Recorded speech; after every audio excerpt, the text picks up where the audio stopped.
भगवान राम की नगरी अयोध्या में 22 जनवरी 2024 को श्री राम मंदिर में रामलला की प्राण प्रतिष्ठा होगी। इस अवसर को खास बनाने के लिए व्यापक तैयारियां की जा रही हैं। मंदिर के उद्घाटन के साथ ही अयोध्या में बना राम मंदिर भारत समेत दुनिया भर में फैले हिंदुओं के लिए आस्था का बड़ा केंद्र बनकर उभरेगा। आज जो भव्य राम मंदिर आकर ले रहा है, उसके पीछे दशकों तक चली लंबी कानूनी लड़ाई है। अयोध्या में राम मंदिर निर्माण का सफर काफी चुनौतियों भरा रहा है। बाबरी विवाद, अदालतों में चली लंबी लड़ाई और फिर शीर्ष अदालत के फैसले के बाद मंदिर का निर्माण शुरू होना। अब देशवासियों को इंतजार है तो 22 जनवरी 2024 का। आइए अब आपको इतिहास में लेकर चलते हैं। किस्सा 1526 से शुरू होता है। ये वो साल था जब मुगल शासक बाबर भारत आया। 2 साल बाद बाबर के सूबेदार मीर बाकी ने अयोध्या में एक मस्जिद बनवाई। यह मस्जिद उसी जगह बनी जहां भगवान राम का जन्म हुआ था। बाबर के सम्मान में मीर बाकी ने इस मस्जिद का नाम बाबरी मस्जिद दिया। ये वो दौर था जब मुगल शासन पूरे देश में फैल रहा था। मुगलों और नवाबों के शासन के दौरान 1528 से 1853 तक इस मामले में हिंदू बहुत मुखर नहीं हो पाए। 19वीं सदी में मुगलों और नवाबों का शासन कमजोर पड़ने लगा। अंग्रेज हुकूमत प्रभावी हो चुकी थी। इस दौर में ही हिंदुओं ने यह मामला उठाया और कहा कि भगवान राम के जन्म स्थान मंदिर को तोड़कर मस्जिद बना ली गई। इसके बाद से रामलला के जन्मस्थल को वापस पाने की लड़ाई शुरू हुई। मीर बाकी के मस्जिद बनाने के 330 साल बाद 1858 में लड़ाई कानूनी हो गई, जब पहली बार परिसर में हवन पूजन करने पर एक FIR हुई।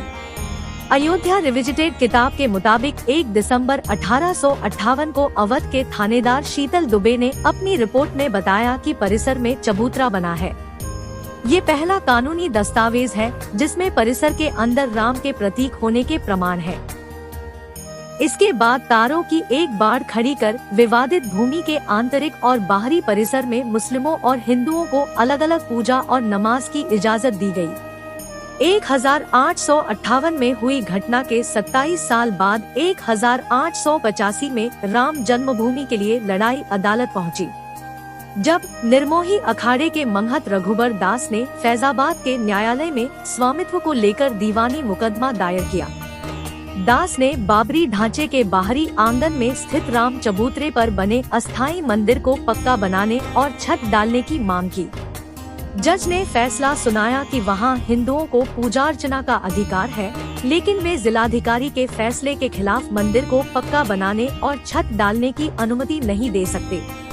एक और जहां देश भर में अंग्रेजों के खिलाफ आंदोलन चलाकर आजादी लेने की मुहिम जारी रही, वहीं दूसरी ओर राम जन्मभूमि की लड़ाई भी जारी रही।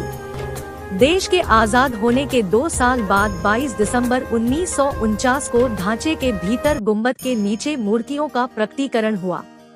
आजादी के बाद पहला मुकदमा हिंदू महासभा के सदस्य गोपाल सिंह विशारद ने 16 जनवरी 1950 को सिविल जज फैजाबाद की अदालत में दायर किया। विशारद ने ढांचे के मुख्य गुम्बद के नीचे स्थित भगवान की प्रतिमाओं की पूजा अर्चना की मांग की। करीब 11 महीने बाद 5 दिसंबर 1950 को ऐसी ही मांग करते हुए महंत रामचंद्र परमहंस ने सिविल जज के यहाँ मुकदमा दाखिल किया। मुकदमे में दूसरे पक्ष को संबंधित स्थल पर पूजा अर्चना में बाधा डालने से रोकने की मांग रखी गई। 3 मार्च 1951 को गोपाल सिंह विशारद मामले में न्यायालय ने मुस्लिम पक्ष को पूजा अर्चना में बाधा न डालने की हिदायत दी। ऐसा ही आदेश परमहंस की तरफ से दायर मुकदमे में भी दिया गया। 17 दिसंबर 1959 को रामानंद संप्रदाय की तरफ से निर्मोही अखाड़े के 6 व्यक्तियों ने मुकदमा दायर कर इस स्थान पर अपना दावा ठोका। साथ ही मांग रखी कि रिसीवर प्रियदत्त राम को हटाकर उन्हें पूजा अर्चना की अनुमति दी जाए। यह उनका अधिकार है। मुकदमों की कड़ी में एक और मुकदमा 18 दिसंबर 1961 को दर्ज किया गया। ये मुकदमा उत्तर प्रदेश के केंद्रीय सुन्नी वक्फ बोर्ड ने दायर किया। कहा कि यह जगह मुसलमानों की है। ढांचे को हिंदुओं से लेकर मुसलमानों को दे दिया जाए। ढांचे के अंदर से मूर्तियां हटा दी जाएं। ये मामले न्यायालय में चलते रहे। फैसलों की बात करें उससे पहले रामकाज के लिए हुए कुछ और आंदोलनों की तरफ चलते हैं। बात 1982 की है। ये वो साल था जब विश्व हिंदू परिषद ने राम, कृष्ण और शिव के स्थलों पर मस्जिदों के निर्माण को साजिश करार दिया और इनकी मुक्ति के लिए अभियान चलाने का ऐलान किया।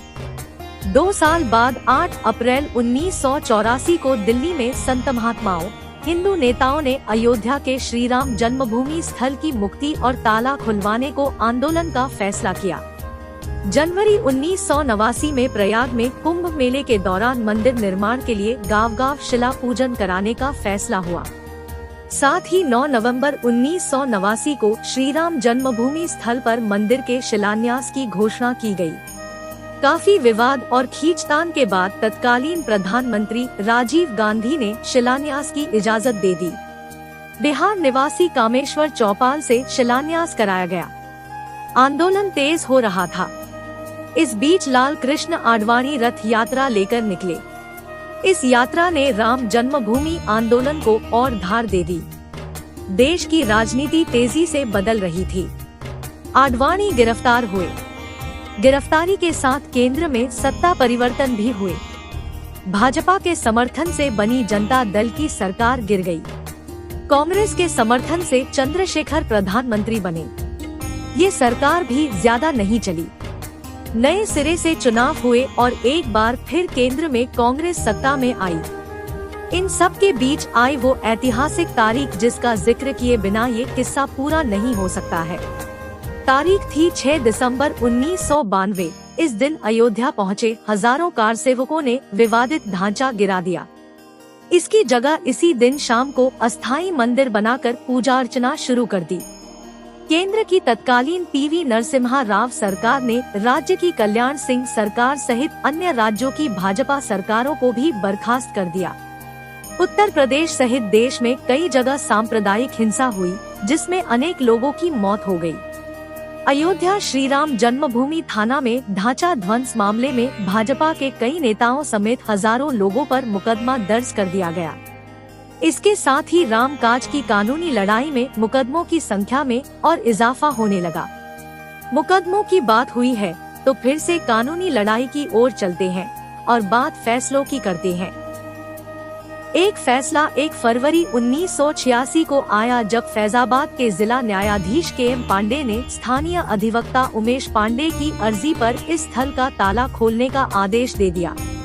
फैसले के खिलाफ इलाहाबाद उच्च न्यायालय की लखनऊ खंडपीठ में दायर अपील खारिज हो गई। बाबरी ढहाए जाने के 2 दिन बाद 8 दिसंबर 1992 को अयोध्या में कर्फ्यू लगा था। वकील हरिशंकर जैन ने उच्च न्यायालय की लखनऊ खंडपीठ में गुहार लगाई कि भगवान भूखे हैं, राम भोग की अनुमति दी जाए। करीब 25 दिन बाद 1 जनवरी 1993 को न्यायाधीश हरिनाथ तिलहरी ने दर्शन पूजन की अनुमति दे दी। 7 जनवरी 1993 को केंद्र सरकार ने ढांचे वाले स्थान और कल्याण सिंह सरकार द्वारा न्यास को दी गई भूमि सहित यहां पर कुल 67 एकड़ भूमि का अधिग्रहण कर लिया। अप्रैल 2002 में उच्च न्यायालय की लखनऊ खंडपीठ ने विवादित स्थल का मालिकाना हक तय करने के लिए सुनवाई शुरू हुई। उच्च न्यायालय ने 5 मार्च 2003 को भारतीय पुरातत्व सर्वेक्षण को संबंधित स्थल पर खुदाई का निर्देश दिया। 22 अगस्त 2003 को भारतीय पुरातत्व सर्वेक्षण ने न्यायालय को रिपोर्ट सौंपी। इसमें संबंधित स्थल पर जमीन के नीचे एक विशाल हिंदू धार्मिक ढांचा मंदिर होने की बात कही गई।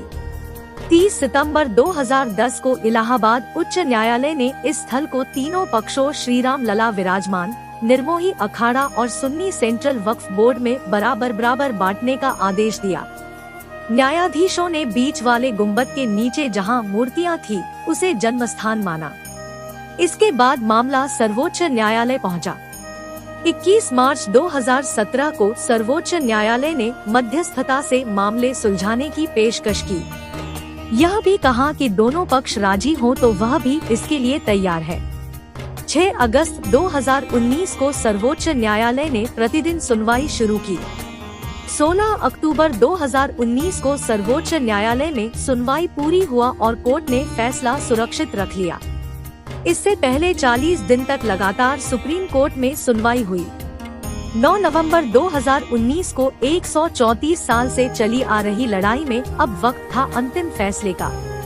9 नवंबर 2019 को सर्वोच्च न्यायालय ने संबंधित स्थल को श्रीराम जन्मभूमि माना और 2.77 एकड़ भूमि रामलला के स्वामित्व की मानी। वहीं निर्मोही अखाड़ा और सुन्नी वक्फ बोर्ड के दावों को खारिज कर दिया गया। इसके साथ ही कोर्ट ने निर्देश दिया कि मंदिर निर्माण के लिए केंद्र सरकार 3 महीने में ट्रस्ट बनाए और ट्रस्ट निर्मोही अखाड़े के एक प्रतिनिधि को शामिल करे। इसके अलावा यह भी आदेश दिया कि उत्तर प्रदेश की सरकार मुस्लिम पक्ष को वैकल्पिक रूप से मस्जिद बनाने के लिए 5 एकड़ भूमि किसी उपयुक्त स्थान पर उपलब्ध कराए। इसी के साथ दशकों से चली आ रही लंबी कानूनी लड़ाई समाप्त हो गई। अब बारी थी निर्माण की। 5 फरवरी 2020 को प्रधानमंत्री नरेंद्र मोदी ने अयोध्या में मंदिर निर्माण के लिए राम जन्मभूमि तीर्थ क्षेत्र ट्रस्ट की घोषणा की। ठीक 6 महीने बाद 5 अगस्त 2020 को अयोध्या में राम मंदिर की आधारशिला रखी गई, जिसमें पीएम मोदी शामिल हुए। अब 22 जनवरी 2024 को मंदिर में भगवान राम की प्राण प्रतिष्ठा होगी, जिसके बाद मंदिर लोगों के लिए खुल जाएगा। तो कैसी लगी आपको यह वीडियो, आप हमें कमेंट में जरूर बताएं और इसी तरीके के वीडियो पाने के लिए आप हमारे चैनल को सब्सक्राइब जरूर करें। वीडियो को लाइक और शेयर करना बिल्कुल नहीं भूलें।